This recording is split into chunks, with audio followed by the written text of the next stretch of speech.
Il rapporto tra la mia poesia in italiano e quella in friulano è un rapporto gestito dalla possibilità di rappresentazione che ogni singola lingua può avere. Mi spiego con degli esempi. Il friulano, così come immagino il sardo, come altri idiomi italiani, ha una fortissima presa sugli aspetti naturali. Anzi, c'è di più, è un'adesione quasi biologica che questa lingua ha con gli aspetti naturali. Mi spiego con un esempio. Esiste una parola da noi in Friuli e questa parola è salustri. Salustri indica esattamente quel lembo di cielo che si apre azzurrissimo, saturo di umidità, tra due tempeste. Una tempesta è appena deposta e l'altra sta in questo silenzio azzurro e in questo cristallo azzurro sta prendendo fiato per disporre la propria potenza, per frustare di nuovo la terra con i suoi venti. Ecco, salustri significa precisamente questo, ma non soltanto questo in friulano. Significa anche quell'intermittenza, quella pausa di lucidità che ha un moribondo prima di entrare nel buio, nel regno dei morti. E si capisce che c'è un'adesione tra biologia e meteorologia strettissima e c'è una parola sola che può esprimere questo concetto, salustri, che non mi viene dato in italiano. Allo stesso modo, in italiano porto un altro esempio, io ho la parola limbo per un aspetto preciso del mondo oltremondano. In friulano questa parola non esiste.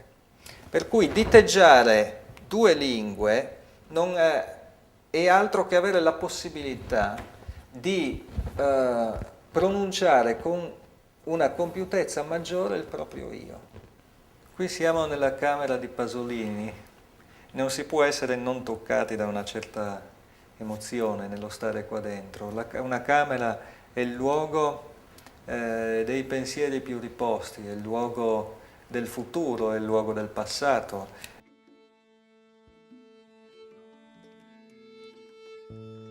La poesia che vi leggerò è una poesia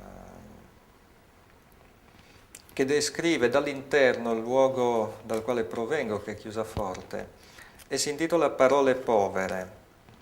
Ed è un ritratto proprio della... ma più che un ritratto è una voce, una voce dentro un coro di muti, coloro che non possono più parlare. Io ho cercato di metterli in figura, di metterli in poesia. La poesia si intitola Parole povere. Uno, in piedi, conta gli spiccioli sul palmo. L'altro mette il portafoglio nero nella tasca di dietro dei pantaloni da lavoro.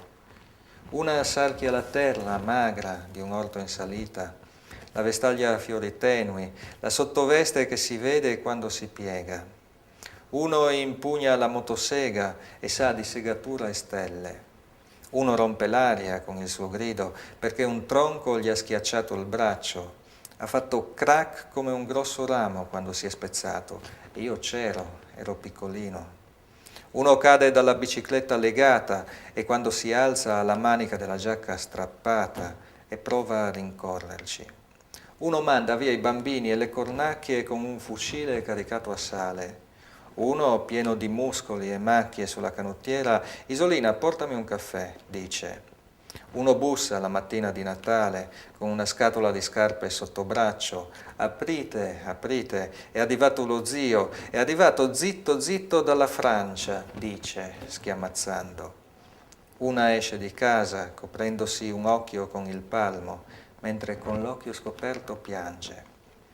Una ride e ha una grande finestra sui denti davanti, anche l'altra ride, ma non ha né finestre né denti davanti. Una scrive su un involto da salumiere: sono stufa di stare nel mondo di qua, vado in quello di là. Uno prepara un cartello da mettere sulla sua catasta nel bosco. Non toccarli, fatica a farli, c'è scritto in vernice rossa. Uno prepara una saponetta al tritolo da mettere sotto la catasta e il cartello di prima, ma io non l'ho visto. Una dà un calcio a un gatto e perde la pantofola nel farlo. Una perde la testa quando viene la sera, dopo una bottiglia di Vov.